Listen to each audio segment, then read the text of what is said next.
Hi అందరికీ, welcome to simple recipes by Suvarna. ఈరోజు అందరికి ఇష్టమైన మైసూర్ బోండా చేసుకుందాం.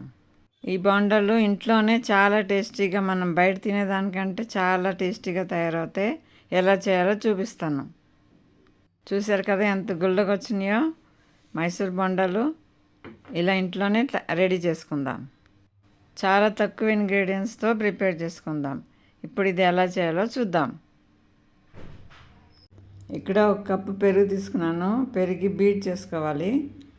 దానిలో కొంచెం తినే సోడా, బేకింగ్ సోడా, ఇంకా సాల్ట్ వేసుకోవాలి. దీనిలో 2 టేబుల్ స్పూన్ ఆయిల్ వేసి మిక్స్ చేసుకోవాలి. పెరుగు మత్తికి బీట్ చేసి తీసుకోవాలండి. ఇప్పుడు ఈ మిక్స్చర్ని మనం మిక్స్ చేసుకోవాలి. దీనిలో 2 కప్స్ వామ్ వాటర్ వేస్తున్నానండి. వేడిగా ఉండొద్దు, వాటర్ లైట్గా ఉండాలి వేడి. ఇప్పుడు అందులోనే 2.5 కప్ మైదా వేస్తున్నాను. మైదా వేసి మంచిగా మిక్స్ చేయాలండి. మనం పిండి కలిపేటప్పుడు బీట్ చేసుకుంటూ మిక్స్ చేయాలి. నేను చూపించే విధంగా బీట్ చేసుకుంటూ మిక్స్ చేసుకోవాలి.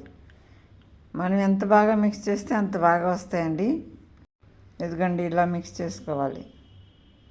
ఇప్పుడు మిక్స్ చేసుకున్న పిండిని మనం మూత పెట్టి 1 అవర్ రెస్ట్ ఇద్దాం. ఈలోపు మనం చట్నీ చేసుకుందాం. ఇక్కడ పల్లీలు తీసుకున్నానండి. పల్లీలు లైట్గా ఫ్రై చేసుకోవాలి. కొంచెం ఆయిల్ వేసానండి ఫ్రై చేసేటప్పుడు. దానిలో పచ్చిమిర్చి, ఇంకా పుట్నాల పప్పు కూడా వేసాను. అలాగే కొబ్బరి కూడా వేసుకుంటున్నాను. ఇప్పుడు ఇదంతా లైట్గా ఫ్రై చేసుకోవాలి. దీనిలో కొంచెం చింతపండు కూడా వేసానండి. అందులోనే కొన్ని వెల్లుల్లిపాయలు, జీలకర్ర, ఇంకా సాల్ట్ వేసి చల్లగా అయినాక గ్రైండ్ చేసుకోవాలి. ఇప్పుడు చట్నీకి తాలింపిద్దాం.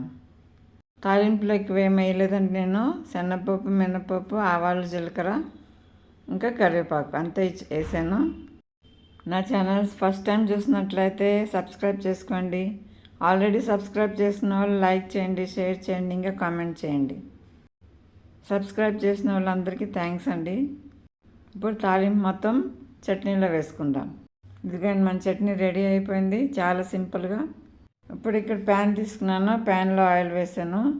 వేసే ముందు నేను పిండిలో కొంచెం జీలకర్ర కలిపానండి. జీలకర్ర కలిపి మళ్ళీ పిండి మిక్స్ చేసుకోవాలి. క్లిప్ మిస్ అయింది. ఇప్పుడు ప్యాన్లో ఆయిల్ వేడైనాక ఒక్కొక్కటి ఇలా బోండాలాగా వేసుకోవాలి. ఏ సైజు కావాలంటే ఆ సైజు వేసుకోవచ్చు అండి.